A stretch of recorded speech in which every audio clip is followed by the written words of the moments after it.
Thank you, Father, and thanks everybody for joining us again. I hope you get something out of this. I'm just going to try and share the screen quickly. Uh,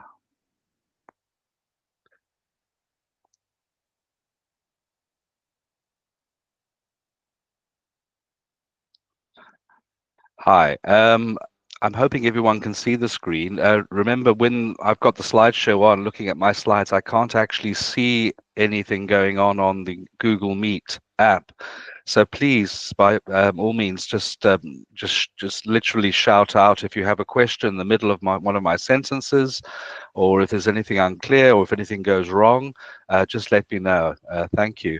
Um, so last week, you might remember, some of you who were there, that we were just talking about Greek, and we spoke a little bit about the ancient Greek concept of divinity, with a view to the idea that maybe some background about what speakers of Greek might have had as part of their sort of cultural set of cultural assumptions when they first received the gospel and first sort of were thinking of becoming Christians.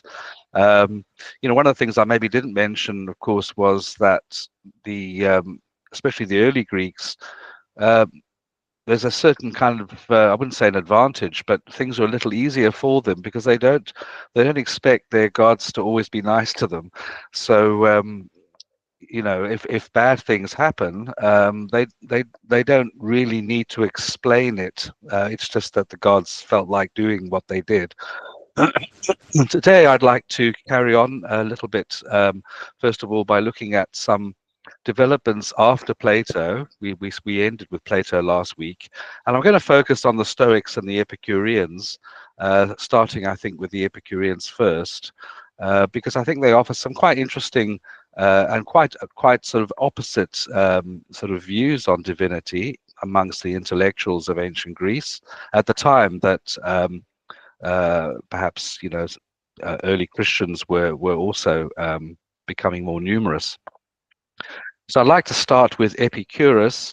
Epicurus, as you can see from his dates, he is at the end of the fourth century. Sorry, yeah, the fourth century BC. Comes from the island of Samos. You can just see where the star is off the coast of Turkey. But that that was an Athenian, that at the time was an Athenian colony. So he actually was an Athenian. His family were settlers actually on Samos, and then he returned to Athens, and he eventually opened his own school of philosophy in Athens. And Epicurus is interesting. Actually, he's my kind of main field of personal research. That's what I kind of work on actually in my when I do Greek philosophy myself. He's interesting because Cosmos. yes. I can't see slides. Ah, let me just go back to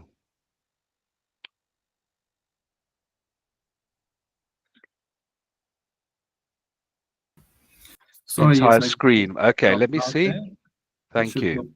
go. Oh, yeah. Okay, I'm saying entire screen.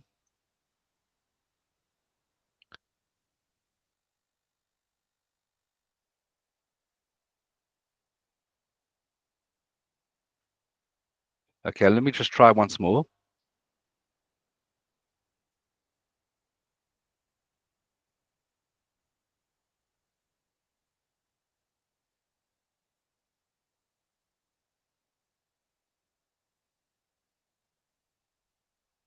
Um, any luck there?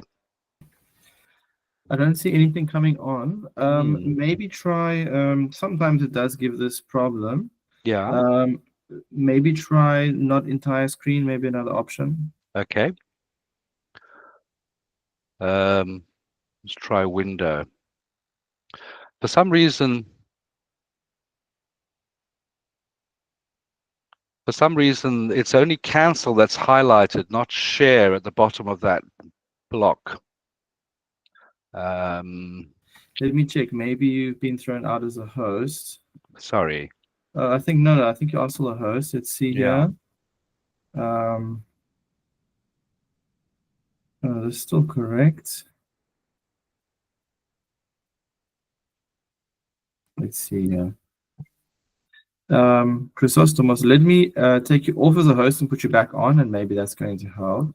Sorry, Father. Should I leave the meeting or not? No, I think it. I mean, maybe try it now. I think it should work.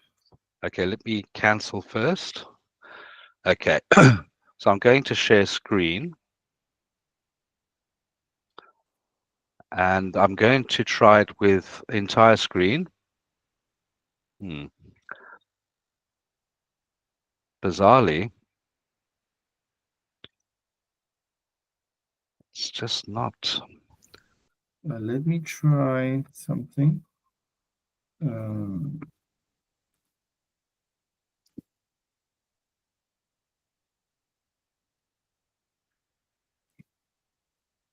Yeah, I'm not quite sure why it's only highlighting the cancel button as opposed to the share button on that little pop-up that comes on when you says Chrome tab, window, or entire screen. So I've highlighted entire screen, but well, let's try. Either we can. I mean, I'm happy to have it without the slides, and we can always send it later, of course. Or otherwise, maybe try popping out of the meeting and coming back, and let's see how that works. And if that doesn't, then we can go without the slides. Yeah, I'm very sorry about this, everyone. No, that's okay. All right. It happened to me a few times on this.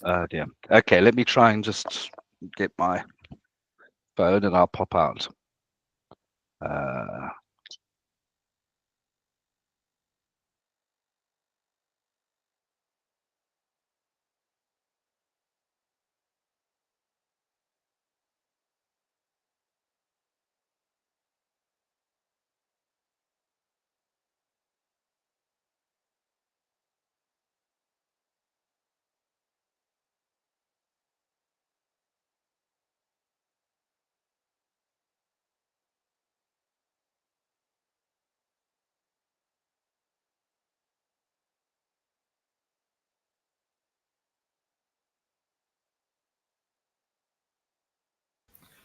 Just while we're waiting for Chrysostomos to get back, if we don't manage the slides, I think let's just continue. Sometimes it's great actually to just listen in. So I think if we don't manage this time, then we can just continue with the presentation.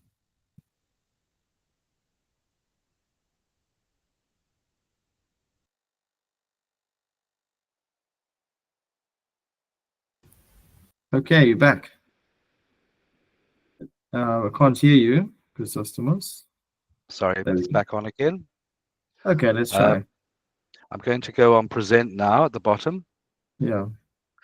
And now I'm going to go to entire screen. Still not wanting. I don't know why it doesn't want to do this. That's no problem. I just wonder if there's any other way. I mean, unless you would like to share the slides with me, then I can try present them. Or no, I think it might be a bit long. Yeah, let me just trying to see if there's any.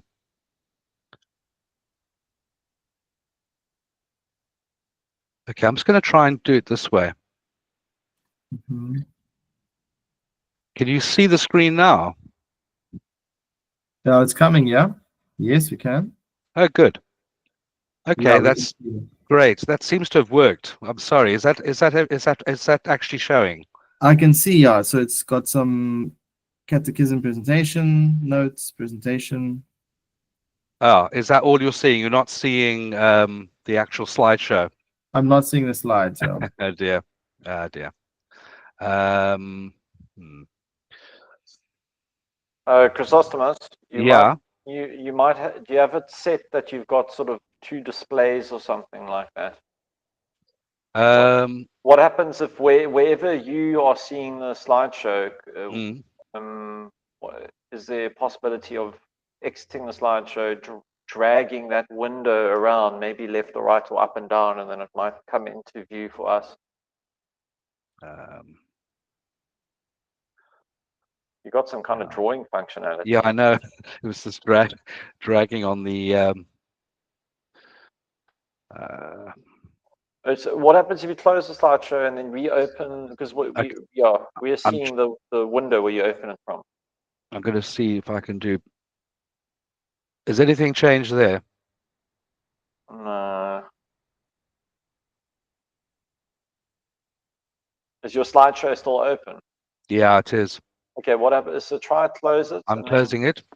then close PowerPoint, and then Yeah. go to the window where you've got the different the different folders in the, Yeah. and now it says you stop sharing your screen. Yeah. So I'm just going to try and go out like this and see if. So yeah, share it before opening the slideshow. See what happens. Yeah. No. No, I'm very sorry. It just will. It's for some reason the share button is not highlighting. It's only the cancel button. I have no idea why. Because I'm doing exactly the same as I did last time. Yeah. Sorry, this is very frustrating for everyone. I do apologize. No problem. I think we can continue. I think maybe all right. one last thing. Check on the top of your keyboard. Isn't there a slideshow button that's, I think, F8? If that's on, maybe you've been pressed. Okay, well, let me just, sorry, I need to open the presentation again. Yeah, there's also another way around it that I might suggest that might work. Yes, Athanasius? So basically what you can do is, you see before we had seen his folders. So maybe if you share that same way, but into your browser, and then just open a tab to Google Slides and actually import that PowerPoint and share from there. That's another way you can share. That will definitely work. Okay, so so do I open the presentation first? No, so myself? basically share your screen, Okay, like the way what we had seen before, where we could see your folders. okay. So choose what you want to share. So I've got choose tab, window, or entire screen. So do I press? So try tab. Let's see what that does. Nothing. Okay. No, it's still not. Still only highlighting cancel. I have Okay, no so idea window. why. Try window. Yeah, still Okay, not. entire screen. Yeah, it's so strange. That is weird. Yeah, very, very weird. Because when you click Anyway. the thing, right, it says, like, from what I'm seeing now, because I'm trying it now, like if you click the share thing, it's Chrome tab, window, Yeah. and entire screen. Correct. Okay, so you guys tell me if you see what I'm seeing, what I'm about to do right now. So I'm gonna go boom and do that and say share. Can you guys see what I'm seeing? Yes. Okay, so try that. Because what I've basically done is I've opened a tab in, like, next to this call.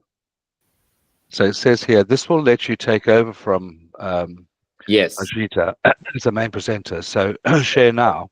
Yeah. Absolutely, yeah. Okay. It should take over. It should do, but it's still only highlighting cancel. When I do our entire screen window or yeah. That's so weird.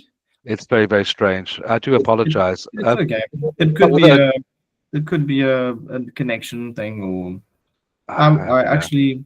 I think maybe we can try again a bit later. But if you're happy, Chrysostomos, to continue without slides, I'm happy. I'm sorry, it might be a little more difficult to follow.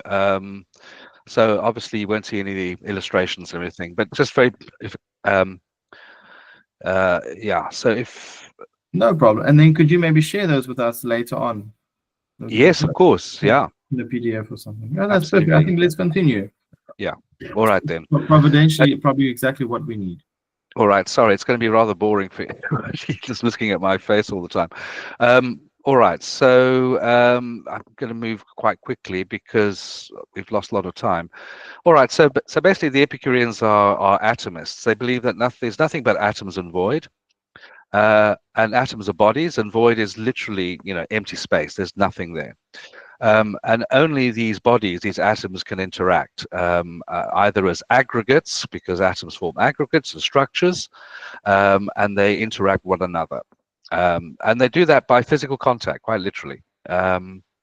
The atoms are actually always moving. Sometimes they get stuck, and that's why we have these aggregates like our human bodies, because the atoms can't escape and they're kind of banging into one another, and that's it. But all these aggregates and structures are ultimately temporary, interestingly, except for the gods. So as we'll see in a moment, the gods are also atomic bodies, but they are a special kind for some reason, which is not entirely sort of understood, at least by modern scholars. And that is that they seem to constantly be replaced.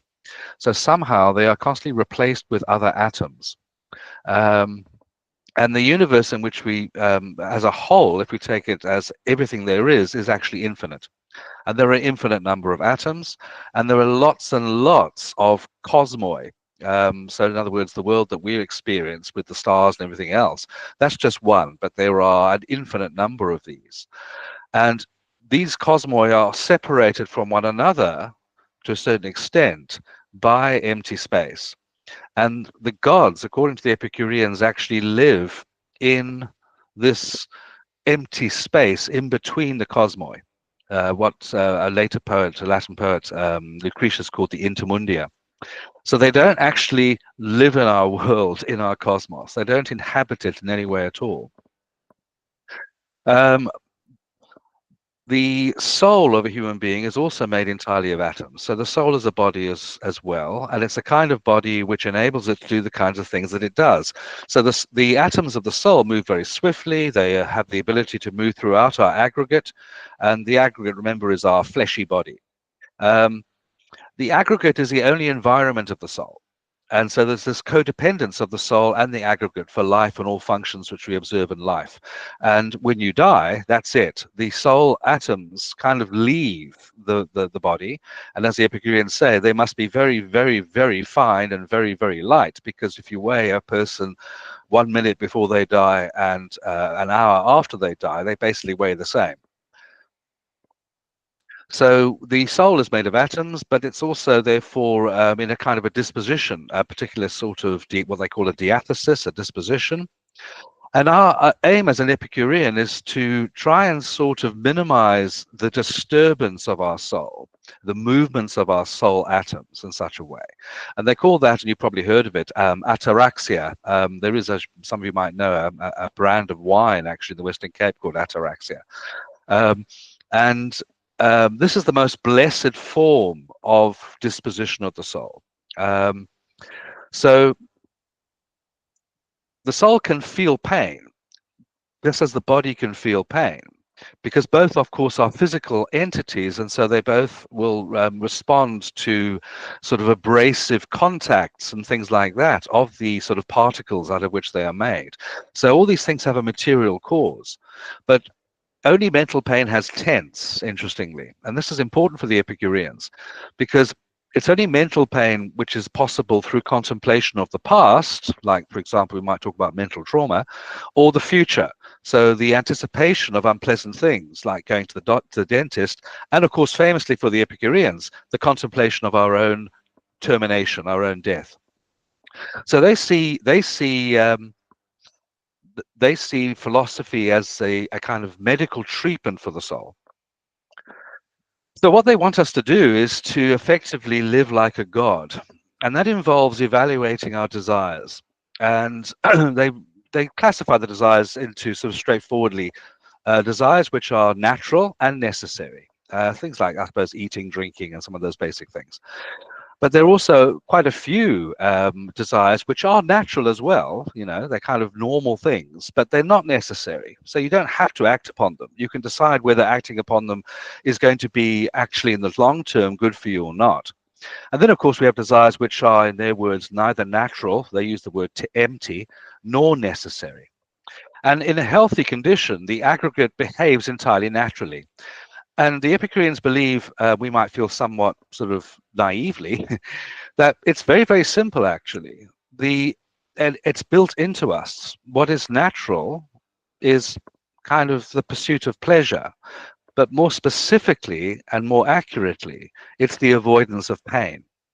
So for the Epicureans, there's this idea that you absence of pain, what they call aponia or ataraxia, is actually pleasure. So by pleasure, they don't mean a hedonistic type pleasure by any means, because that normally leads, in fact, to greater pain. This is what they always say. Overindulge in too much ataraxia wine, have 2 liters of that, and you're not going to feel too great the next day. So again, I had slides on this because it gets, but there's some interesting stuff with the. They've got this interesting. I maybe. The analogy is, of course, false, but it sometimes strikes me a little bit like the Epicurean version of the Jesus prayer. So, and it's only for people who are already Epicureans. You have to have somehow kind of absorbed Epicurean doctrine in order to do this. The tetrapharmakos, literally the 4-fold remedy. It's actually a word which is used for a poultice, which a folk remedy, which people put on themselves when they've got a sore or something to soothe their skin. It's made of animal fat and beeswax and pine resin and something else. But this is a different kind of healing balm, if you like, which you must repeat to yourself over and over again, rather like Orthodox Christians might repeat the Jesus prayer. And it goes like this: Apabon hotheos, God is not something to fear. Anupopton hothanatos, death is not something to be regarded with suspicion. Tagathon eukteton, the good is easy to acquire.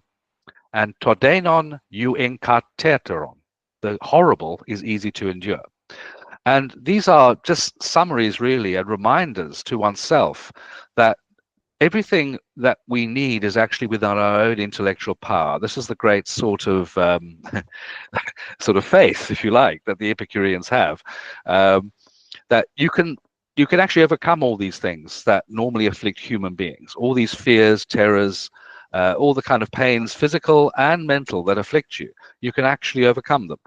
Because as they say, and again, you might feel, as I sometimes do, this is not much comfort, but they said that intense pain, this is what they believed, intense physical pain and mental pain are actually always very short-lived. Chronic pain, on the other hand, they believed, we might differ, they believed is something that you could in fact endure. You could actually kind of get through it. And if it gets worse, eventually you die, and then there's no pain at all. They believe in the importance of friends. Your mental health as an Epicurean is considerably assisted by a supportive and reaffirming environment. So they have this very, very strong sort of friendship kind of network. And they have this interesting thing of contributing to your self-awareness. It's not quite confessional, but it's rather other people, inviting other people to actually speak plainly about what you are doing wrong and what's wrong with you. So in other words, that's considered true friendship. What our true friends see in us is going to be helpful to us. We're going to kind of correct those behaviors. So for them then, and get some interesting stuff here perhaps, which is, there's some key words here, which again on the slides. So Epicurus says you should try and live like a god among men. And what does he mean by that? So in one of his letters, which we have preserved, he says, first, think of God as an imperishable, he uses the word athartos, and blessed creature, as the common idea of God's in outline, and attach to him nothing alien to imperishability or inappropriate to blessedness, but believe about him everything that can preserve his combination of blessedness and imperishability. So very, very important. The Epicureans are certainly not atheists. They believe that there are gods, but interestingly, they believe the gods are not in this world of ours, and that somehow we have some sort of awareness of them, because like all things, all aggregates, and the gods are aggregates, they are shedding atoms all the time. And because they're shedding atoms all the time, we get these imprints of them in our own souls. So their atoms must be very, very fine and very small, and somehow this comes into us. I think the Epicureans felt that every human society in the world has a concept of God, and that must mean that the gods do exist. And what they tried to do is say, what are the two things that are essential about divinity according to all human cultures? One is that they are imperishable, athartos, and the other one is they are blessed. Now, from this, they linked the idea then that the problem is we put false suppositions to the gods. We don't listen to these two essential things which are clear to us about the gods. So humans tend to think that the gods then will intervene in our lives and listen to our prayers and worry about us and punish us and reward us. According to the Epicureans, they are not at all interested in us. They probably don't even know that we exist. And even if they do, they don't care. They have nothing to do with us whatsoever. The reason being, and this sounds a bit selfish, that if you are blessed and imperishable, you can't have any worries. You can't have any cares. Again, I'm reminded a little bit of the cherubimic hymn where we sing sort of lay aside all earthly cares. So the idea that if you're in this divine state, you can't have any sort of, if you like, kind of, I suppose you could say, stuff to do. You can't have any sort of worries or concerns or distractions. Otherwise, your blessedness will not be blessedness in the most perfect sense. And this word, aphtharsia, I was kind of looking it up in preparation for this. So sorry you can't see the slides at the moment, but I found that the earliest scriptural use of that word, interestingly, it's in the Septuagint, and it's used in the Book of Wisdom. I found it. It says that God brought man into being for, and he uses the author used the word aphtharsia, which you could translate as immortality, but probably imperishability. Because the idea in that, and it's used, I've noticed it's used actually several times in the first letter of to the Corinthians as well. It's not just the idea of immortality. It's a rather more sophisticated idea than that. It seems to be also this idea of incorruptibility and purity. No lessening whatsoever of your essence, whatever that might mean. So it's very interesting that you find this word, which comes from an entirely, you might feel, and I think rightly, inimical philosophical position to, say, the Orthodox Christian one, that some of these key terms are shared. I'm not a scholar of Christian Greek and that kind of thing, so I don't know whether it's pure coincidence. I think it might well be pure coincidence, but it's very interesting nonetheless. Yeah, so we must observe all the majesty associated, he says, with the names of gods and apply to such conceptions, if they give rise to no belief conflicting with their majesty. Otherwise, the conflict itself will give rise to the greatest mental disquiet. So if you think that the gods are worried about you or might punish you, that's going to cause more and more sort of anxiety within yourself. I'm going to skip a few things here. All right. So we do then have unintentional benefit from the gods, just to sum up, and this is interesting. Because like all atomic bodies, as I said, the gods emit effluences of themselves, they incidentally benefit us by giving us an awareness of what it might be like to be a god. That's really, it's clever in its own way. I think you'll agree. It's a very interesting sort of idea. So the gods don't mean to be of any benefit to us. They couldn't care less about us, according to the Epicureans. But by sheer coincidence, they give us an idea of what their kind of life might be, and they give us something to aspire to. It's rather interesting. So Epicurus uses this quite often. You should live like gods. You should be like a god. He doesn't mean, of course, because you will die as a human being, and that'll be the end of it. But he's only interested in the life that we live as, kind of living creatures on the earth. That's all he's concerned with, because that's, according to him, all there is. That's a very interesting sort of position.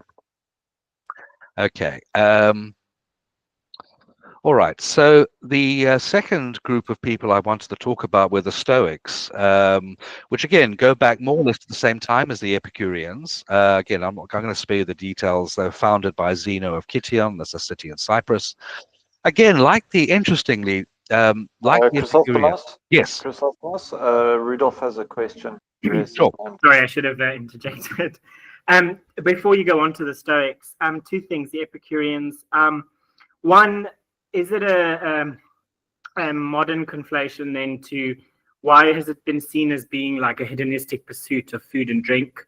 Was that a modern misunderstanding? And secondly, how popular was the philosophy in the Greek world? Yeah, very good questions. Your first one, yes.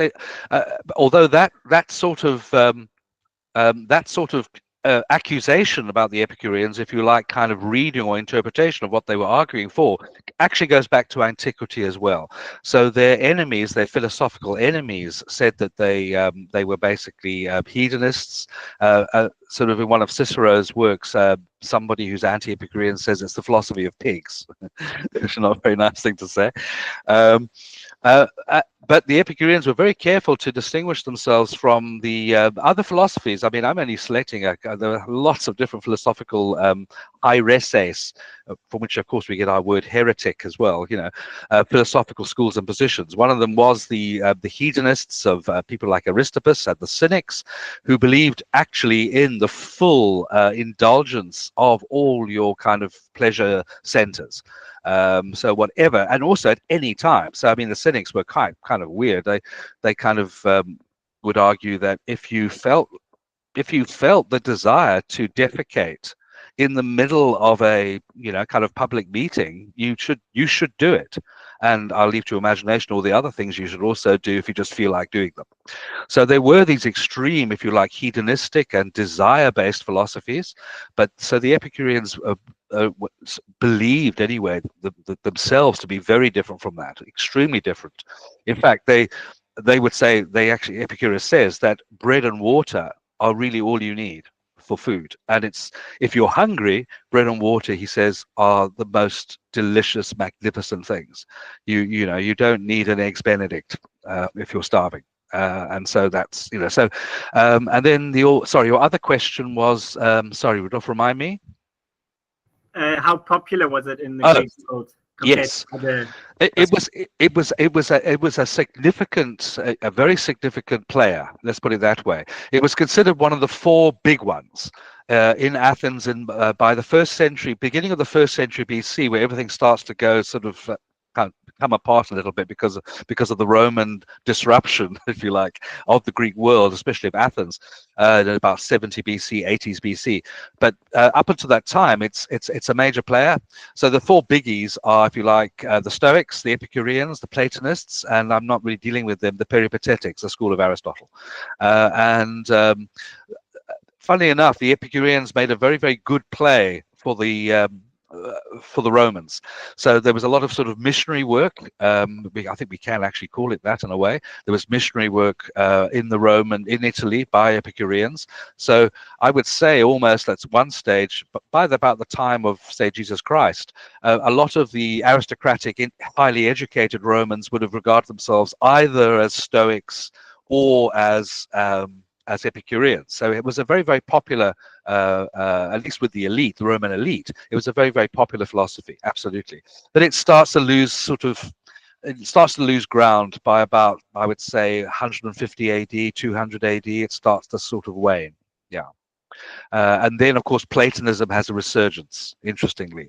And a lot of the early church fathers are coming from that environment where Platonism has had this new resurgence under a kind of a reworked system. Yeah, thanks, Rudolf. So to return then, Stoics are also materialists, but rather different. So they believe the world, the whole cosmos, is an interactive whole. There is only one. It's a whole complete thing. There aren't other little cosmoi out there or big ones. And everything is a continuum. There's no such thing as empty space. Only bodies, of course, have the power to interact. Bodies actually are, and they have to. So you have to have materiality to sort of act in any way. So bodies alone have the capacity to act or be acted upon. So the soul must also be corporeal. Clearly to the Stoics, the soul acts upon the body. It kind of moves it sort of does stuff, and so it must also be corporeal.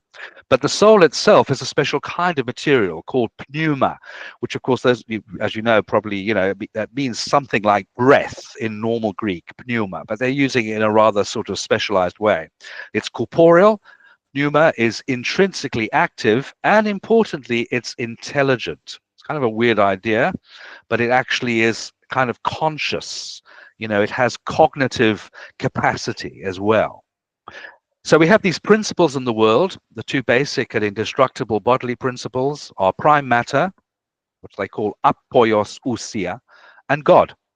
Those are the two principles. And those two principles, according to the Stoics, are never found in separation. and they're the only items which have permanent being. So things like words. Words are also corporeal because you can actually hear them. They're clearly bodies. But the things signified by words, according to the Stoics, the so-called lecta, they're a very special category of thing. They're things, but they're not bodies as such. So the Stoics seem to have believed probably in a series of conflagrations. The world kind of comes into being and then it kind of sort of dissipates, burns up again. Obviously, the meanings of words, are not going to survive that as such. But it doesn't matter because, as we'll see, God is these and prime matter are the important things that carry on. So God is defined by its power to act. God is capable of self-movement. And prime matter is defined by its power to be acted upon. It has no self-movement as such. So God is this principle. Yes. You mentioned that they believe that the pneuma was conscious. Yeah. Did they believe that? I don't know how they thought of it. Prime matter. Did they believe that the material could be conscious without pneuma, or was pneuma the only aspect that could be conscious? Good point. Excellent point. So in a sense, then I suppose you could say that the apoios ousia, the kind of the prime matter or whatever, the matter without quality, kind of maybe takes on some of the attributes of consciousness, if you like.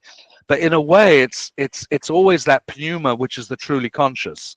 So I suppose it's the ghost in the machine, if you like, in some way, because for them, God, interestingly, is an immanent principle. There's an interesting term that we find in one source, because unfortunately, don't forget, no complete sort of early Stoic treatise has survived. We rely on these kind of summaries and fragments of quotations, very often, funny enough, from Christian authors, but also by other authors. So there's this term sort of spermatikos logos, which of course sounds what it is, really. It's this idea of logos, which sort of sows seeds in a way. And that's linked somehow to God. In a sense, God could be viewed from one perspective, precisely as spermatikos logos. So God gives logos and implants it, spermatikos, implants it in, if you like, this matter, of which, of course, human beings are part, naturally. But our soul, of course, is pneuma. And so pneuma is linked very closely to God. It's matter that's been, in a sense, made sort of godly in a way. So the God principle is itself corporeal, and it imbues matter with the form and quality which is present in it, in the same way as an intelligent craftsman gives formal quality. So we have then pneuma as an amalgam of two active elements. So there is a material aspect to pneuma. There has to be, because it only stuff can actually have an effect on other stuff. And pneuma is kind of a combination of some sort between these elements, fire and air. But it serves as the vehicle for the divine reason, the logos, in matter. So pneuma then is soul in its most rarefied form, and it characterizes animate creatures, including human beings, of course. So pneuma is responsible for that in human beings, but it's also responsible for things of a lesser sort of order, if you might think. It's responsible for things growing. That could be just like lettuces in my garden, as well as human beings growing. It's also, even though, responsible for holding stuff together. So the reason, sort of a thing like this orange or, a cell phone or even a rock, can actually sort of stay together is because of pneuma. The word they use for this is hexis. Those of you who know some Greek, echo, I have, I hold, and hexis is the sort of abstract noun. The holding which gives the tenor or the state of inanimate objects, their unity and shape. So it's a very interesting sort of concept. It sort of goes from, if you like, from the inner animate to the more recognizably animate. And divinity is somehow linked to this. The Stoics say, I'm quoting now from a passage from Diogenes Laertius, who's a very important source for these early guys. Stoics say that God is an animal, a zoon. Epicurus used the same word, zoon, for a god, which is immortal and rational, logikon, or intelligent, noiron, perfect in happiness. Again, think a little bit of the Epicureans. Eudaimonia is the word they use there. Not admitting of any evil or badness, provident, pronoetikon, toward the world and its occupants. But, this is important, not anthropomorphic. Now, this is what Diogenes Laertius tells us. So we have a divinity then that has all these rather abstract sort of things, but they're not, as the Epicureans seem to have believed, they're not sort of recognizably anthropomorphic in a straightforward way. The Epicureans feel that gods are anthropomorphic. They seem to feel that that's the general kind of vision that people have of them. And of course, one might challenge the Epicureans and say, well, there might be a culture that actually thinks that the gods are resemble animals or something, you know. But for some reason, the Epicureans felt no, that's not the case. But for the Stoics, it's a little more difficult. They seem to have this idea that it could be something else. Chrysostomos, yes. when you use the word zoon, animal, yes, in their mind, does that mean something that is animate, yes, rather than necessarily an animal in the way we think of it? You're absolutely right. So remember that very famous quote from everyone uses it from Aristotle's Politics. You know, anthropos politikon zoon.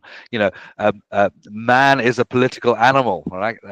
And he's using that word zoon, and it's used really of any, as you say, creature, which is a bit of a misnomer, I suppose, in a way, in this philosophy. But any kind of creature that is capable of self-movement, is alive. It's a living thing, I suppose you could say, a living thing that's capable of some sort of self-determining, you know, kind of I don't know, kind of existence. Absolutely, yeah, you're quite right. I've heard someone say that animal is something with pneuma, something with pneuma, so absolutely. Something with a soul or spirit. You're absolutely right. I mean, clearly, obviously, the Latin word animal comes from something that has an anima, which is, of course, a Latin word meaning soul or something like that. Yeah, absolutely. So, you know, despite the fact that we get that little point from Diogenes Laertius about it's not anthropomorphic, you know, we get a slightly sort of contradictory view from other sources, even, in fact, from Diogenes Laertius. And I want to sort of close soon anyway with just some quotes from a very wonderful hymn to Zeus that a Stoic philosopher composed in the 3rd century BC. It's a very interesting text but anyway, so Diogenes Laertius sort of talks about God as the creator of the whole, but then he also uses other terminology, father of all. So on the one hand, he uses the word demiurgos, which is the same word, remember, that Plato had used in the Timaeus of the divine creator of the world. But then he's also using the word pater, father. So, you know, it's kind of a little bit sort of, I'm not sure whether these are complementary perspectives on something that's somewhat sort of mysterious and complex, quite possibly. And he uses, the Stoics were great believers in etymologies. They believed etymologies indicate that language is not just sort of conventional, like a lot of other philosophers of the time thought. It's not just that we call this thing that and it has no real bearing on what it really is. They thought it did. So, for example, Diogenes tells us that they call God Zeus. Now, don't forget, because Greek is an inflected language, when that sentence is made in Greek, it says they called him Dia, because Dia is the accusative form of the name Zeus. They call him Dia as the cause, and then he uses the phrase Dia hon. All right, because of whom? Because the word dia, which is also the word Zeus in the accusative, is also a preposition in Greek meaning because of. See how they're kind of playing with it. Dia hon, because of all things. Because of whom, all right? And then he also says, but they also call him, in some other dialects, they call him Zden, which is true, insofar as he's responsible for or pervades life, because there's the Greek infinitive for the word to be alive, Zden, right? So they're kind of playing on this idea that these are sort of deep-rooted, if you like, kind of truths about these divinities. All right, so But Chrysostom, yes, so is there a change there in the view of what Zeus represented? Because a you lot mean of them for have the this you more mean like for the the idea. from the Yeah, sorry. perspective of the Stoics, or the perspective of the Greeks, normal Greeks versus the Stoics? Sorry, Yeah. Vasily? So the Stoics Yeah. versus earlier conceptions of what Yeah. Zeus was. I think the answer to that might lie in the idea that the Stoics felt that because the Stoics didn't invent these names for the gods or these names for Zeus. So I think the Stoics regarded themselves as sort of being able to see clearly through philosophical contemplation and hard mental work to actually discover, if you like, the truths which underlie normal Greek religion. So I think they were feeling that, normal Greek religion, they think, okay, Zeus is up there and he's like sort of sending rain and, and we call him this, and he's got a sort of a beard and that kind of thing.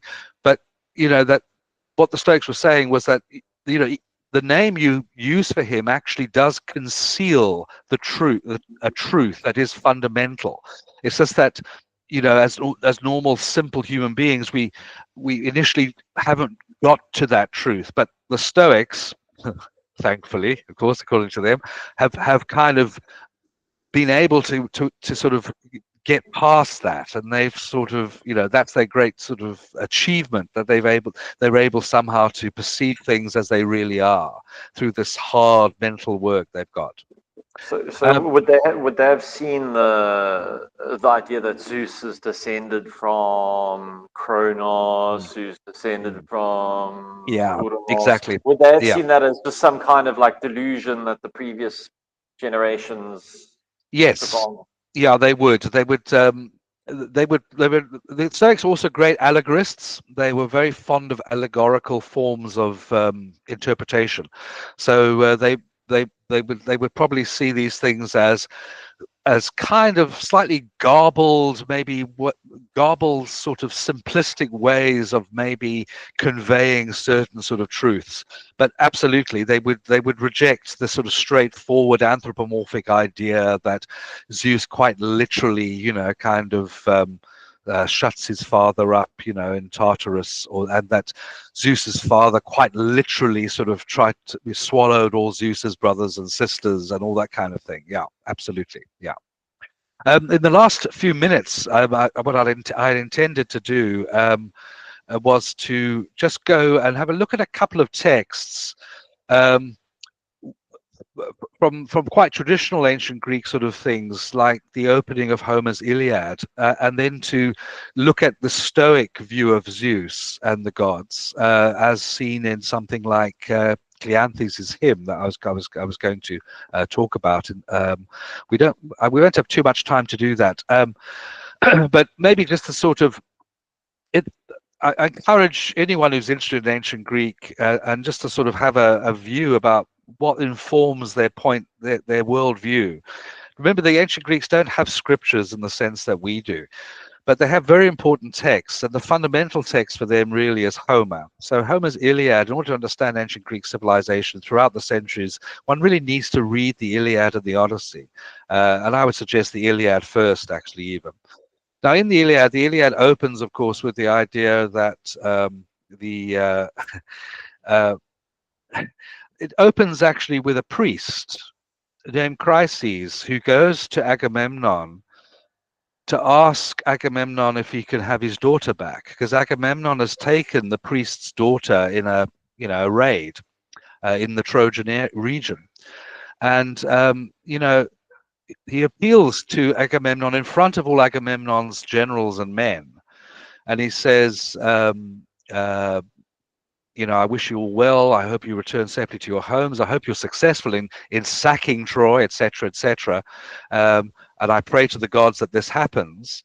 He says, but my dear child, release to me and accept the ransom. He's not also even asking her for nothing. He's actually going to gifts to Agamemnon in exchange for his dear daughter that he loves so much. And he asked him to do this, notice, out of reverence for the son of Zeus, Apollo, who strikes from afar. So it's an example of what you would use the gods and appeal to the gods for. You know, you're invoking the presence of the god in order to ask for something, and you're trying to sort of connect with someone, you know. And then, interestingly, Homer says that the rest of the Greeks shout at their assent. Yeah, and they're giving back. To reverence the priest, they said, and accept the glorious ransom. Yeah, take the ransom, give the priest back, you respect him. Yet the thing did not please the heart of Agamemnon, son of Atreus, but he sent him away harshly and laid upon him a stern command. Let me not find you, old man, by the hollow ships, either tarrying now or coming back later, lest your staff and wreath of the god not protect you. Her I will not set free. Sooner shall old age come upon her in our house, in Argos, far away from her native land, as she walks to and fro before the loom and serves my bed. But go, do not anger me, that you may return the safer. Not a nice thing to do, is it? And clearly, you know, the author realized this is not a nice thing to do either. He's taunted, you know, this poor old man who wants his daughter back. He's taunted them with the prospect of his daughter effectively being condemned to a life of slavery and, of course, in our terms, sexual slavery as well. It's really unpleasant, and says, get going before I might actually harm you and kill you. So this is the thing I wanted to show you. It's very interesting. So this is a lovely example of an ancient Greek priest, in this case, a priest of Apollo, issuing a private prayer. All right, this is his own thing. He says, he went forth in silence along the shore of the loud resounding sea, and earnestly then, when he had gone apart, the old man prayed to the Lord Apollo, whom fair-haired Leto bore. Hear me, God of the silver bow, who stand over Chryse. That's a little town, little village near Troy. And Holy Killer, that's another little village near Troy. And rule over mighty Tenedos, an island just off the coast of Troy. Sminthean god. The ancient commentators on Homer tell us that Sminthos is the Aeolic dialect word for mouse. So the god of mice. And they try to explain it. Some people say it's because he kills mice. Some say it's because he's the god of mice and mice bring plague. No one really knew. If ever I roofed over a temple to your pleasing, notice the prayer reminds the divinity of services you have performed for the divinity before. Or if I ever burnt to you the fat thigh pieces of bulls and goats, fulfill this prayer to me. Let the Danaans pay for my tears by your arrows. So he prays for a very specific thing. And notice the formula of the prayer. All right, this is a very, very, very, very set formula. You find it repeated over and over again. You identify the god, and you identify the god as to where that god presides and what his particular epithets are, what he specializes in. And of course, you remind the god of your personal sort of link to the god, particularly in terms of services. So as you can imagine, it's lovely. It's a lovely piece. You know, Apollo hears the prayer. Now, he prayed to Apollo, who presides over these little villages in the area of Troy in northwest Turkey, right? Northwestern corner of Turkey, what's now modern Turkey. We're told by Homer, Apollo heard him, and down from the peaks of Olympus he strode. So noticing that's where he is actually residing. But he hears from those hundreds of kilometers away, angered in heart, bearing on his shoulders his bow and covered quiver. And I love this line, it's beautiful. The arrows rattled on the shoulders of the angry god as he moved. So the arrows sort of in the quiver kind of make that rattling sound as the wood of the arrow kind of, as he moves. So he moves in this physical way. And his coming, he says, was like the night. And of course, Apollo starts shooting arrows at the Greek camp. Starts with the mules and the dogs and the livestock. And then eventually his arrows turn to the human beings. The arrows, of course, are the arrows of disease. And the Achaeans eventually realize that something is horribly wrong. They realize Apollo is responsible. So it's very important that you, as an ancient Greek, realize which god you need to appease. And of course, you know, in a sense, a kind of happy ending. It's a happy ending for Chryses, the father of this girl, Chryseis, because Agamemnon agrees to send the girl back, and he does. Of course, in the process, it starts the whole kind of conflict between Achilles and Agamemnon, as some of you might know, which is the subject of the Iliad, but that's another story. And we're told that Chryses now makes another prayer when the Greek delegation led by Odysseus comes to Chryses. They hand back his child, and then they give him all these animals because they're going to make a sacrifice. And so we're told, then Chryses lifted up his hands and prayed aloud for them. Hear me, God of the silver bow, who stands over Chryse and Holy Killer, those same two villages, and rules mightily over Tenedos, that same island. As before you heard me when I prayed, to me you did honor and mightily smote the hosts of the Achaeans. Even so now, fulfill this my desire. Ward off now from the Danaans the loathly pestilence. And of course he does. It is brought to an end. So he listens to his priest. All right, so skipping, because we've got very little time left. So skipping just in 5 minutes. Again, you really need this text in front of you. I apologize for this, for not being able to see the slides. But anyway, so Cleanthes composes this hymn to Zeus, which is preserved wonderfully. It's preserved for us because we don't have any of his other works, just this one hymn. And it's a prayer, if you like, and hymn to the god Zeus. Very different in many ways to what we just heard from Chryses. It's a sort of philosophical prayer, which sort of engages, if you like, the Stoic views of divinity. So this is how it begins. It's got the prayer format, though. It's in poetry. It's in hexametric poetry. Noblest of immortals, many named, always all-powerful. He uses the word Pancrates aie, always most powerful, Pancrates. You will be reminded, of course, of the way the Christians use Pancrator, don't they, of Christ. Zeus, first cause and ruler of nature, governing everything with your law, your nomos. Greetings, right? So you can sort of talk to the god. For it is right, themis. Think of the way we say, it is meet and right. That's a sort of phrase we often use in our own sort of liturgical sort of language. For all mortals to address you. For we have our origin, genos, in you. Now this I find really interesting. Bearing a likeness that is a mimema is the word used in Greek. Think of mimetic in English, a mimema to God. We bearing a likeness to God.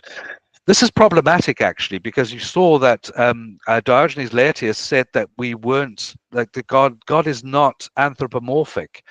But most scholars believe we can save Cleanthes here because he's meaning something rather more than straightforward idea that that humans are the image of God in the sense of God looks like a human being. It's something else that he's talking about here. We have a likeness in the sense of the way we use our minds and the way we can appreciate the transcendent somehow and live as proper moral mortal creatures, etc. Let alone of all that live and move as mortal creatures on earth. We alone are the ones who have this mimeme, this likeness to God. Therefore, I shall praise you constantly. Indeed, I always sing of your rule. So then the cosmic idea of the God, the whole universe spinning around the earth, truly obeys you wherever you lead and is readily ruled by you. Such a servant do you have between your unconquerable hands, the two-edged, fiery, ever-living thunderbolt. For by its stroke all works of nature are guided. With it you direct the universal reason, the koinos logos, which permeates everything, mingling with the great and the small lights. Because of this you are so great, the highest king, the hupatos basileus, he says, forever. So here we've gone beyond the idea of simply the sort of the lightning bolt that Zeus in the old myths uses. This is something almost like this kind of transcendent sort of vehicle for the universal or shared reason, the logos, which permeates the entire universe. It's the way in which this presumably almost like an energy which can convey throughout the whole of the world. I'm going to close very quickly, very soon, but this is interesting. So he then continues, not a single deed takes place on earth without you, God. So the Stoics believe that everything happens actually, in a sense, as a result of God. Everything. Nor in the divine celestial sphere, nor in the sea. So things like, kind of meteorites falling, earthquakes, floods, storms, but also nice weather, all of those things happen with God. So God is responsible, in a sense, for all of those things. Except, this is the thing, except what bad people do in their folly. And this was something that the opponents of the Stoics actually attacked, because the Stoics, of course, do turn out to be determinists. They believe that the world is determined in a sense, but they also believe that God has foresight, and of course has foresight for things to be the best that they can be and the way they should be. The one exception seems to be human beings doing bad things. That seems to be something that Theanthes wants as an exception. And it's not quite clear really how it works in this poem. But you know how to make the uneven even and to put into order the disorderly. And this is quite a nice phrase. Even the unloved, he says, is dear to you. For you have thus joined everything into one, the good with the bad, that there comes to be one ever-existing rational order, he uses the word logos, for everything. So this concept then of the, as he closes, for the all-powerful, all-bountiful Zeus, he uses another term, Pandoros, all right? Not to be confused with the Italian delicious Christmas or Easter confection, I think, sort of Pandoro, that kind of, it's different, sort of a different word, deals with gold, I think, rather than giving. So the Pandoros, the giving of everything. Cloud-wrapped ruler of the thunderbolt. Deliver, and he uses that word ruamai in Greek, human beings from their destructive ignorance. And I had the next, you can imagine the text I was closing on the slides with was the Lord's Prayer from Matthew chapter 6, because my eyes alight immediately upon the final line of that prayer, where the same verb is used in the Greek, right? Deliver us from the evil one, alaurusai hemasapotu poneru. All right. So the same verb there is used by Cleanthes in, so 260 BC, whenever this was composed, deliver human beings from their destructive ignorance. Different sort of prayer, as you can see. Deliver us from the evil one versus deliver human beings from ignorance. And because ignorance is destructive, it's through ignorance and our sort of folly that we are bad, and bad things happen to us. Because the bad things that are important that happen to us are, according to the Stoics, to our souls. Anything that's awful in your human experience is something that you have, according to the Stoics, the power to respond to appropriately. They have this rather bizarre, I haven't got time to go into this, they have this rather bizarre idea that, that sounds awful in a way, doesn't it? But that you should acquire yourself, you should sort of accustom yourself to loss. So there's one Stoic writer who suggests that you sort of start by breaking things that you quite like. So, maybe a favorite cup or something like that. And then you move on perhaps to other things, so that when things that you really love are taken from you, again, God forbid, a friend or a parent or a child or something like that, that you will respond appropriately. You will respond in such a way as to see it as something that is part of the Logos of God, and that you shouldn't, kind of get angry or sort of, hysterically depressed, or, whatever it might be.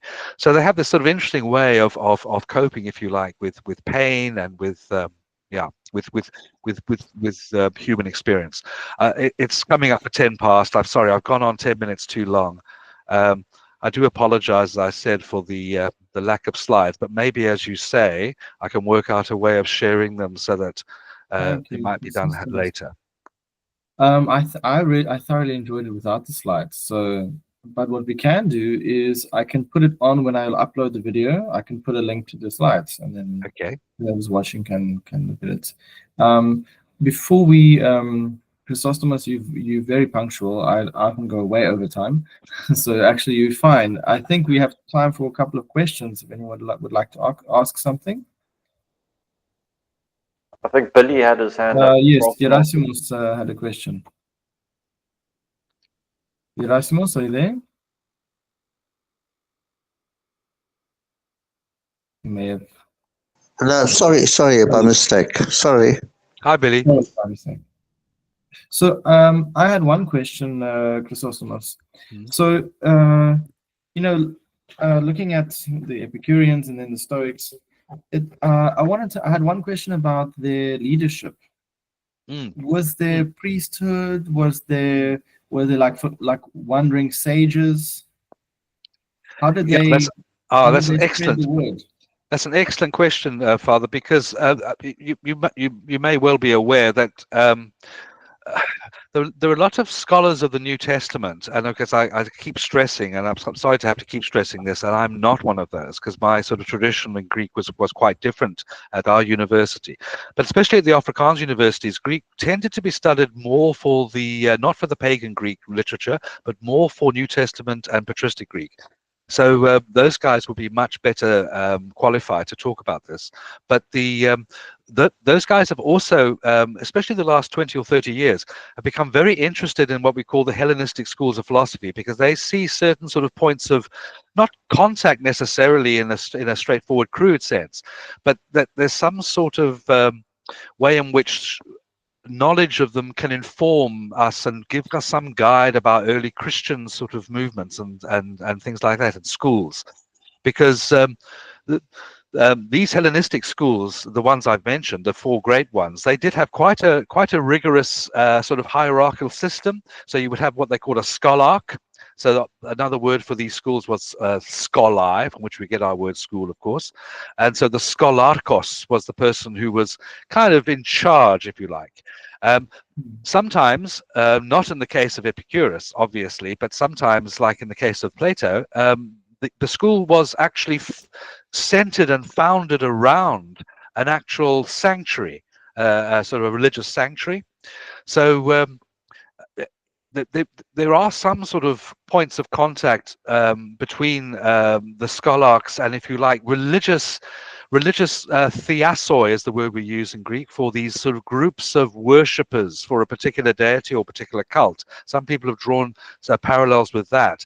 There was also, I just want to quickly, sorry, I don't want to prolong this, but there was a slide I entirely missed out, but now you brought this up, it's very interesting.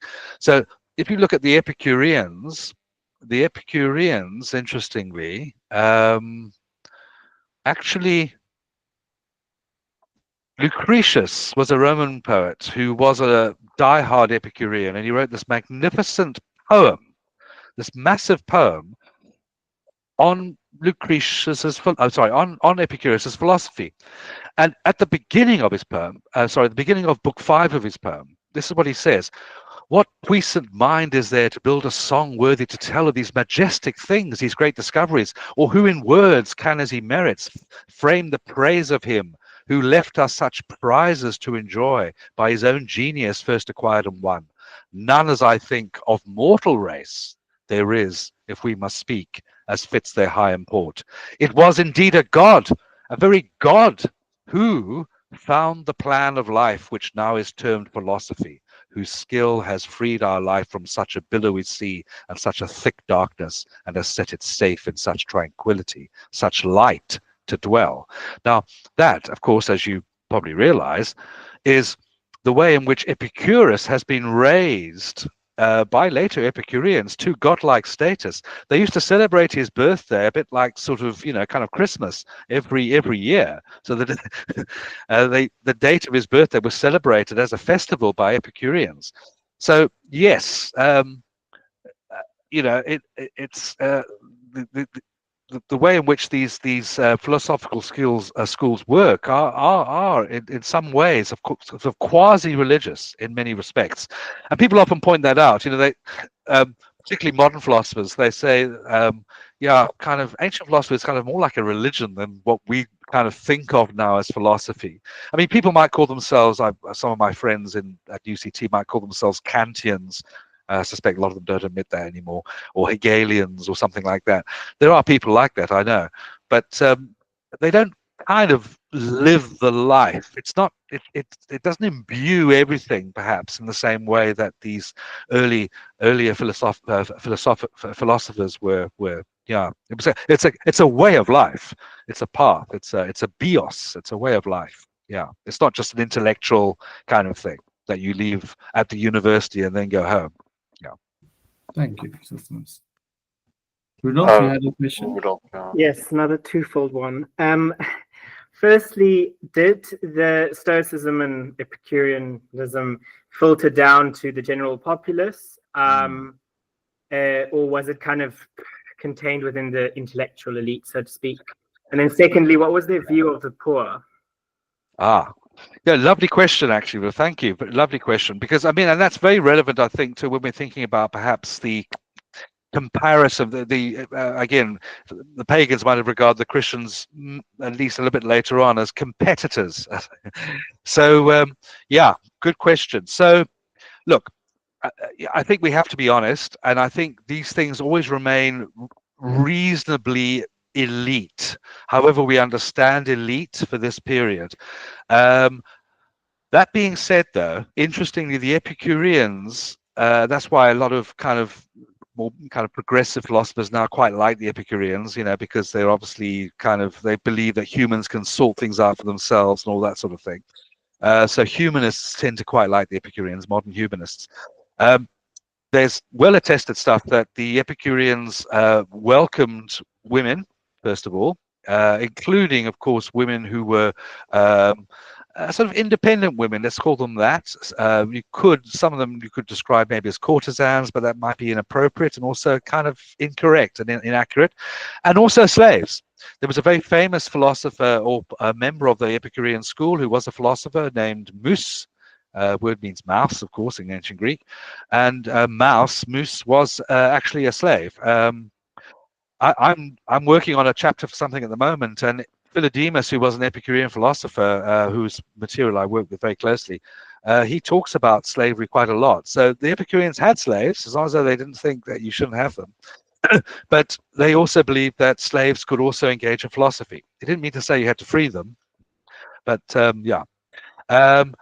So I suppose one could say that. And the other important thing with the Epicureans, it's a remarkable thing. There's this wonderful site in Turkey at ancient place called İnönü'nde. I forget what the modern Turkish area is. It's southwestern Turkey.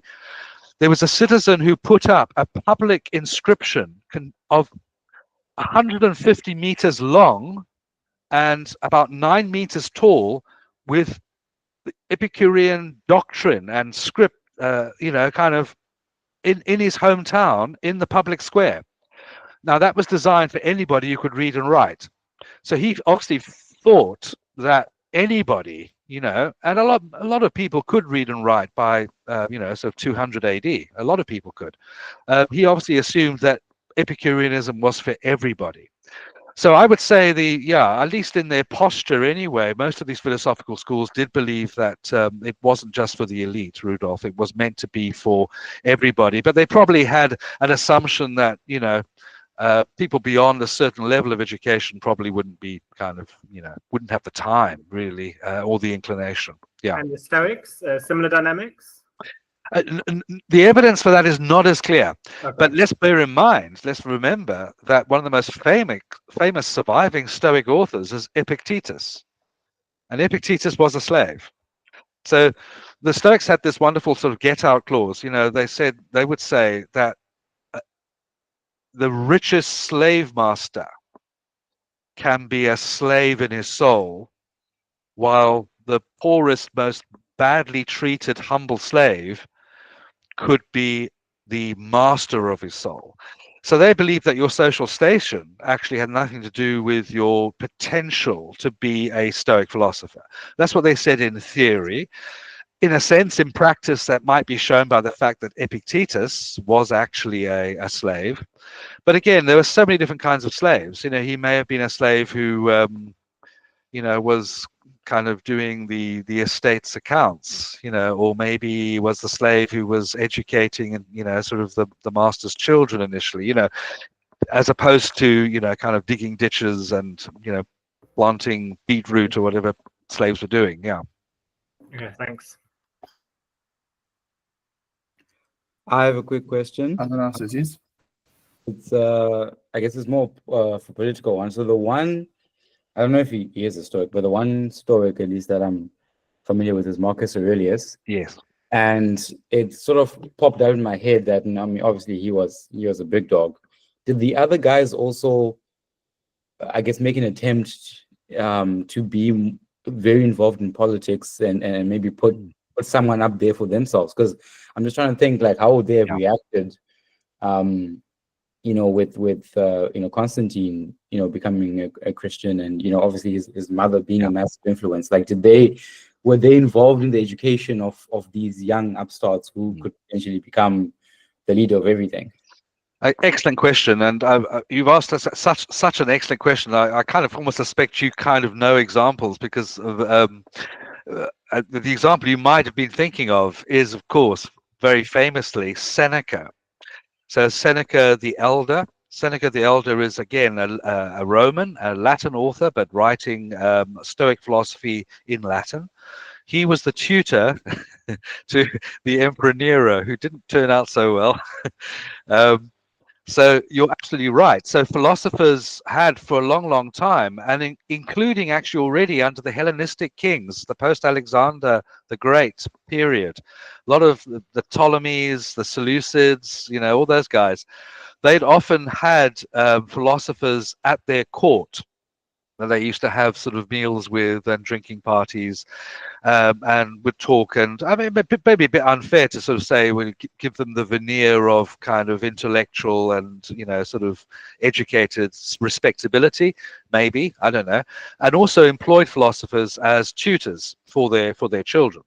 So yeah, that idea, I think, was already established in the Hellenistic world, under the Hellenistic kingdoms, and I think the Romans basically kind of took it on board. So the richer Romans of the 1st century BC, you know, the Julius Caesars and all those kind of guys, you often find that they have almost like, unkind word, but their pet philosopher who would maybe reside in their villa. He would be on call when they came, you know, and would sort of the Roman could show the philosopher off to his friends and have him dining with them, and they could talk about highfalutin stuff like Epicurean doctrine and, you know, or Stoic doctrine. You're absolutely right. Yes, so it does become, to a certain extent, sort of institutionalized. And then, of course, yeah, we have these sort of chairs of philosophy that the Roman emperors eventually, under people like Hadrian and Trajan, actually establish. They actually establish kind of, for show more than anything else, a kind of almost professorships of philosophy. And they revived the schools that had gone into disrepair in Athens. And those, of course, only eventually closed down, as you know, by was it Theodosius or someone like that? They kind of eventually closed them. But yeah, even in the early Christian period, those still continued. Yeah. So there is certainly a link, if you like, between sort of philosophy and institutionalized philosophy and philosophy as a commodity, we might say, within the sort of socio-economic world of the elite. Absolutely. Yeah. Yeah. Cool. Thanks so much. I didn't know about Seneca being Nero's tutor. Yeah. Yeah. As you Um, know, he ended up having to commit suicide, so the pupil wasn't exactly. exactly. And Seneca was very, very, very rich. He's got these wonderful letters where he says that he goes on these fasts to sort of, it's important, he says, to go on fasts, you know, so you kind of, you know, because if you can have anything you want to eat, you know, then go on a fast for a few days and even sleep on the floor occasionally, you know, sort of. Yeah. Funny enough, like I had a brief, I guess, Stoic phase in my little journey. So that's how I'm like familiar with, you know, some of these names, just like reading their stuff, like Marcus Aurelius' Meditations. Like, it's a pretty deep pretty deep book, but obviously It is. I mean, things- as I said, again, taking our own, position as human beings here aside, if that's all you've got, it's a sort of these are workable philosophies. I think it'd be unfair to say they're not. They are workable philosophies. Yeah, and people did derive, it would seem, a considerable amount of benefits and comfort, and from them. Absolutely, yeah. Thanks, Chris. Also. Thank you. Thank you, Chrysostomos. I know it's getting late. I had one little question, which actually probably requires a big answer.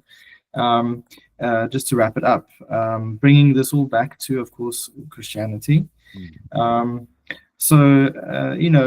There's a lot of things among the philosophers in the philosophical schools that, as we can say, like sometimes can look a lot like, for example, some monastic ideals. Some asceticism is involved, a lot of kind of like thinking more about the world, whatever it may be.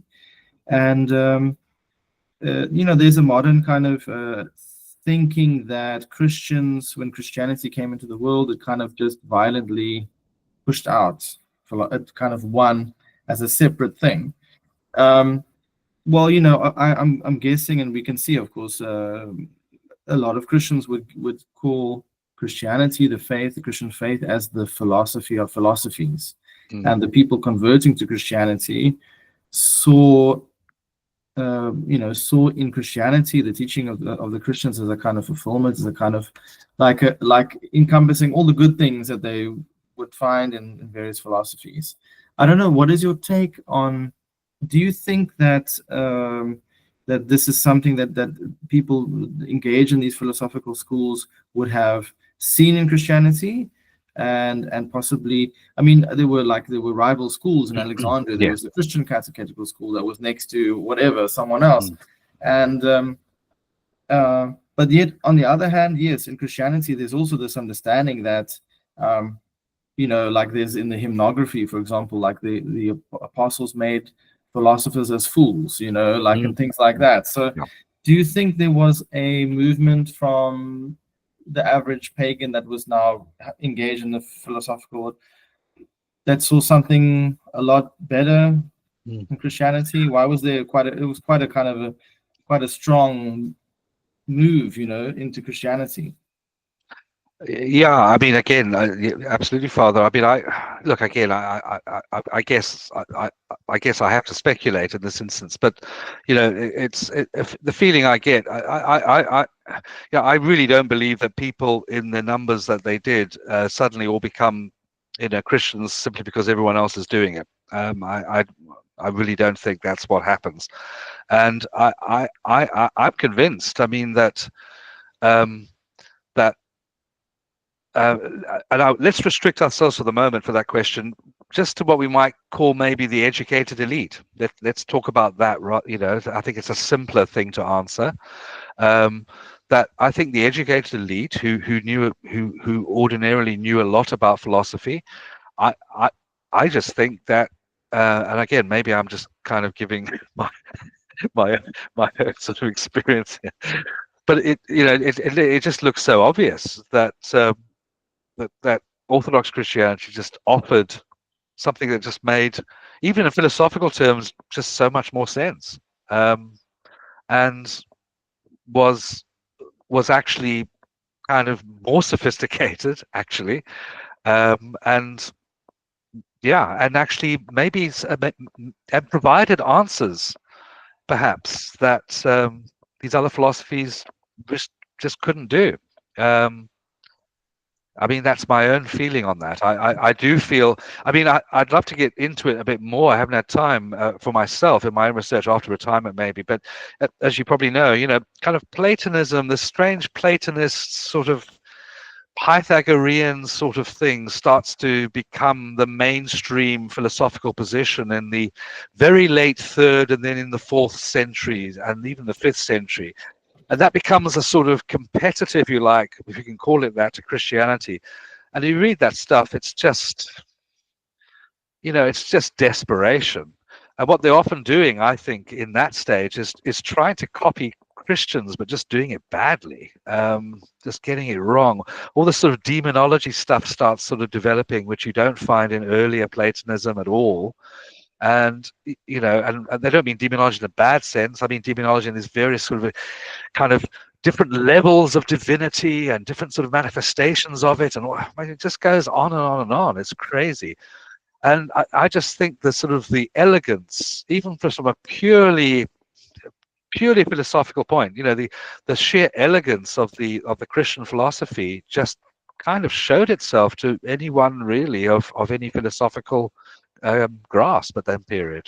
That's my own view, but I imagine that must be quite speculative. Yeah, I think that's a big topic. Maybe we can think of talking about that, because of course Christians used a lot of terminology from the philosopher, you know, in Greek or whatever. So the Christians were adopting at least ways to articulate Christianity that would make sense.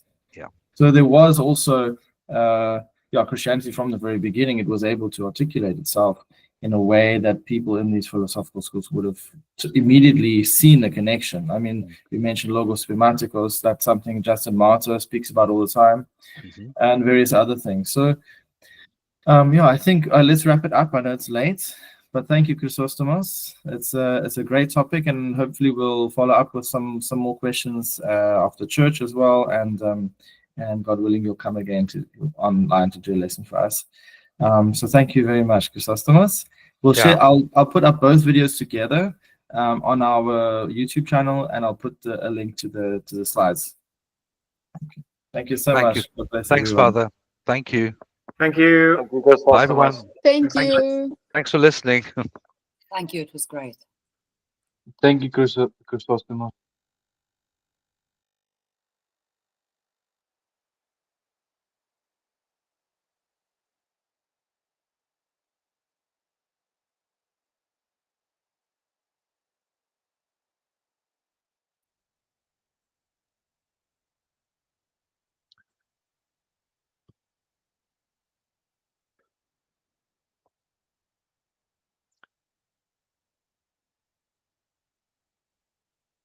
Father.